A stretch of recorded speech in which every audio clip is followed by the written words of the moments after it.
Hey guys, welcome to the Creative Arena. So in this tutorial, I'm going to show you how to create this smooth entrance animation effect with GSAP and Elementor. So at the end of this tutorial, we're going to create something that looks like so. So when you refresh, you have this smooth entrance animation.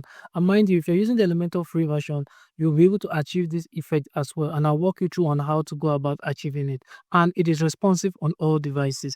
If you like what you see, remember to give this video a thumbs up so that it helps the YouTube algorithm to suggest the video to other people as well. And if you're new to our channel, remember to hit the subscribe button and the bell icon so you get notified first when I drop new videos. So without further delay, let's dive in and get started. In our Elementor editing screen, the first thing we're going to do is to click on this plus icon here. So let it flex those content and then we'll select the structure here. I'm going to come over here for the minimum height. I change the unit from pixel to VH and give it the value of 100. Justify content to the center and align item to the center. Then I head over to the style option. For the background type, I'm going to set it to classic and then give it a background color of hashtag EDEAEA. Okay. Then I'm going to come over here to the advanced settings and give it a padding of 100 pixel all around. I'm going to come over here to add element and select the container widget. Now for reference purposes, I'm going to rename this container here and call it our parent container. Then for this second container here, I'm just going to call it the inner container. Now the next thing I'll do is I'll click on this parent container here, come over here, click on this plus icon here, and then I'm going to select the image widget. Okay, then I'll head to my media library. Here, I'll select an image. So I'll just use this image here, come over to the style, and then under the style, for the image width, I'm going to change the unit from percentage to pixel and give it a value of 350 pixel and a height of 520 pixel. Then I'm going to set the object fit to cover. Now for this image here, I'm just going to rename it still for reference purposes. You can leave yours as it is. So I'm going to rename it to center image. Now I'm going to come over to our add element and add another image widget. Okay, then come over to our media library and select an image. So I'll select this image here. Okay, then I'll go to the style option.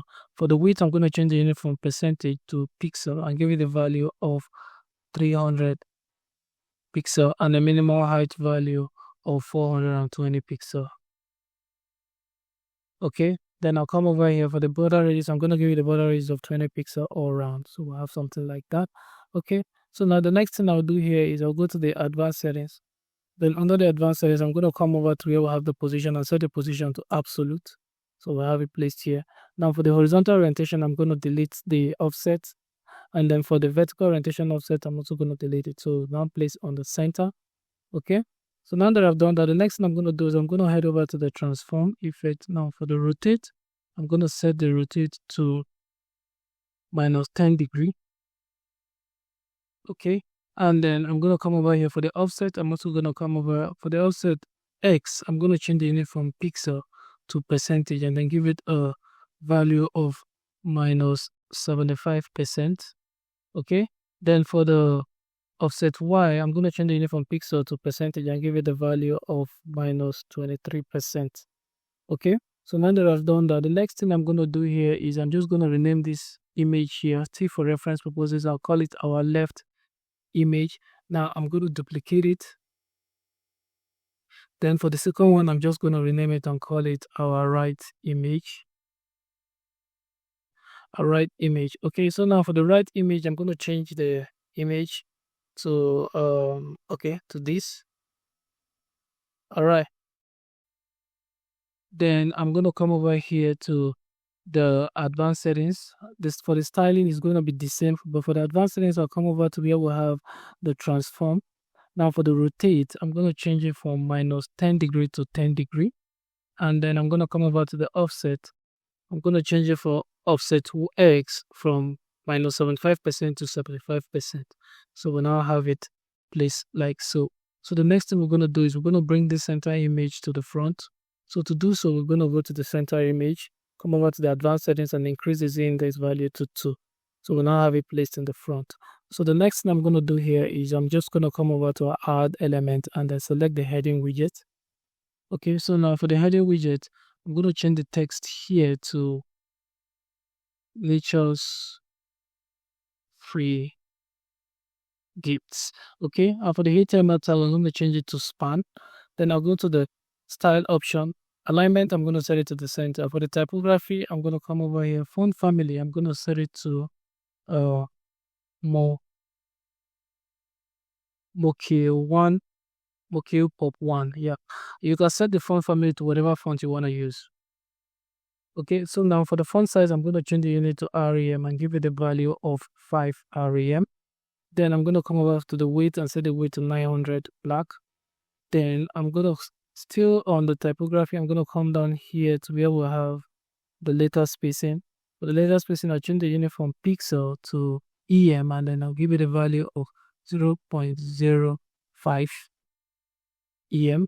Then I'm going to come down here to where we have the text color, and I'm going to set the color to white. Now you cannot see the text clearly because of the white, so we're going to add a text shadow to it. Okay, for the shadow color, we're going to increase the opacity to some like that, and then for the blur, we're going to set the blur to 50. Okay, so we now have something like so. So the next thing I'm going to do here is still on this heading text. I'm going to go to the advanced settings, come over to where we have the position. I'm going to set the position to absolute. Now for the horizontal orientation offset, I'm going to delete it, set it to empty. And then for the vertical orientation offset, I'm going to change the unit from pixel to percentage, and then give it a value of 52%. Okay, now in order to bring this heading text to the front so it's visible, we're going to increase the Z index to 3. Okay, so we now have it placed like this. Okay, so now we are done setting our design structure. The next thing we're going to do, we're going to set the responsiveness of our design. So we'll go to tablet mode.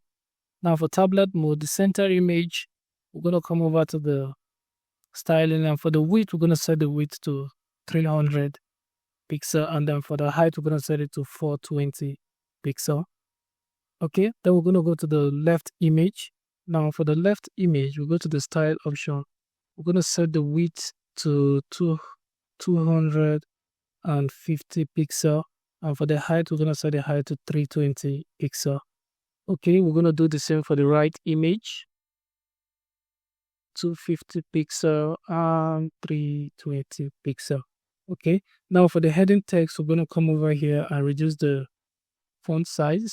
So we're going to reduce it to, let's say, 4 REM. Or no, 4 REM is too big. Yeah, it's too big. So let's reduce it to 3.5 REM.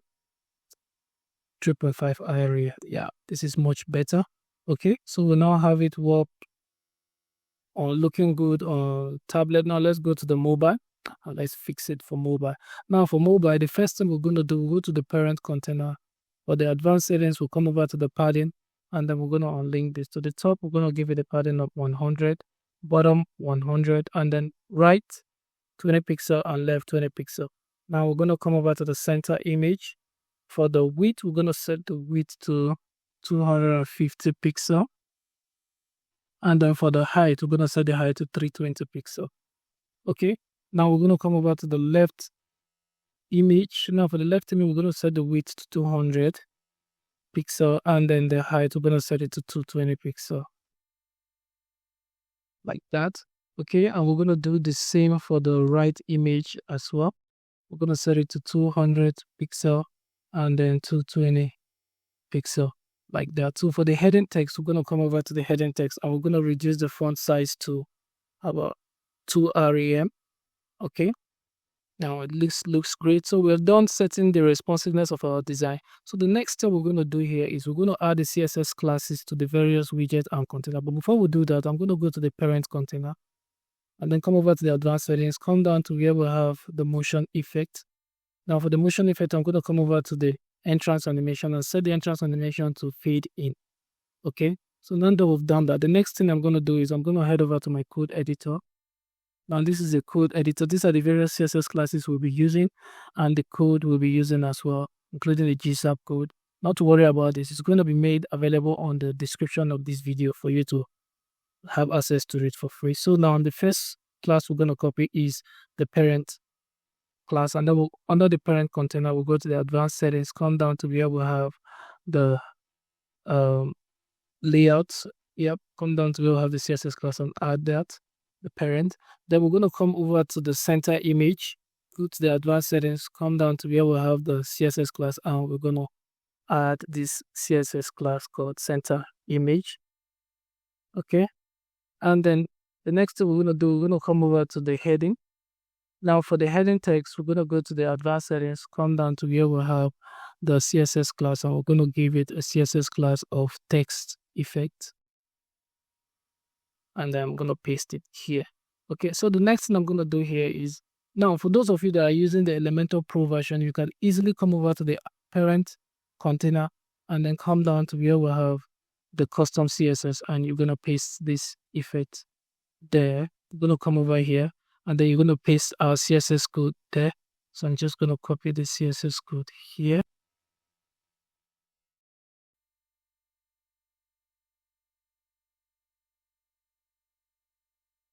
And then I'm going to paste it here. Okay, we can see our effect has taken place. Okay, so now the next thing we're going to do here is we're going to come over here to this inner container, select it and come over to the add element and then search for the HTML widget. And then we're just going to drag it and drop it here. So now for the HTML widget, I'm going to go back to my code and copy out the GSAP code. And this is the GSAP script. Yeah, I'm just going to copy this out. And then I'm going to come over here and I'm going to paste it here. Okay, so now we are done applying our various codes and CSS classes. So what we're going to do next is we're just going to click on the publish. And then we're going to click on preview changes.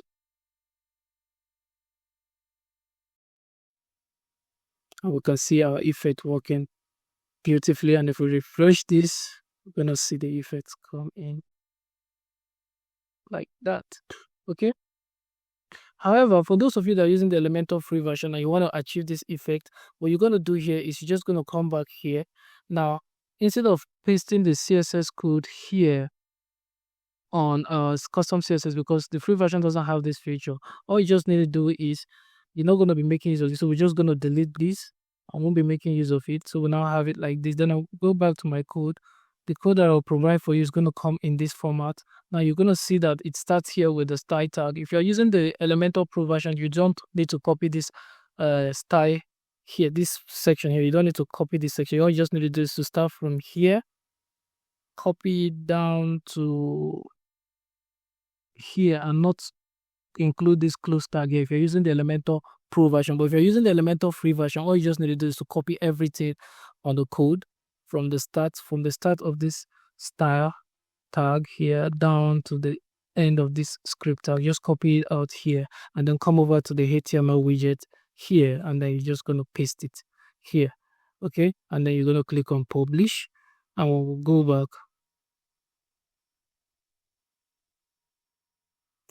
and we'll come over here. We're going to see our effect take place instantly. Okay, so that's how you can achieve it using the Elementor Pro and the Elementor free version for free. Okay, so that's pretty much it about this tutorial. If you've learned something new from this tutorial, remember to give this video a thumbs up.